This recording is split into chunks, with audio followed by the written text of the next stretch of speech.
இந்த லாரியில் பேட்ரி டோட்டலாகவே ரன் டவுன் ஆகிடுச்சு.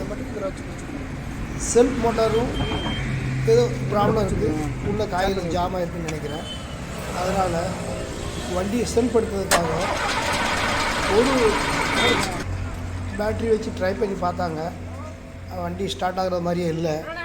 இருந்தாலும் கூட இன்னொரு பேட்ரி 2 பேட்ரி போட்டு ரெண்டையுமே ஒன்றா ஜாயின் பண்ணி ட்ரை பண்ணுறாங்க.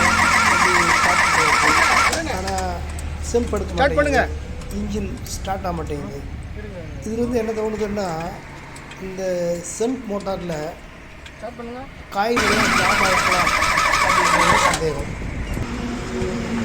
பாருங்கள், நம்ம அந்த மெக்கானிக் ட்ரை பண்ணுறாரு. 2 பேட்ரி போட்டு வண்டியை வந்து ஸ்டார்ட் பண்ணுறதுக்கு முயற்சி பண்ணுறாங்க. ஆனால் எவ்வளவோ முயற்சி பண்ணாலும் கூட ஒன்றும் முடியல.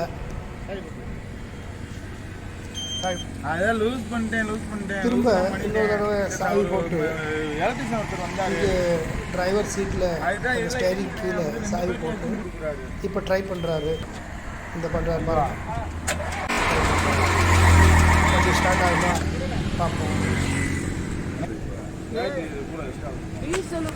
முயற்சி பண்ணுறாங்க, ஆனால் இன்னும் முடியல.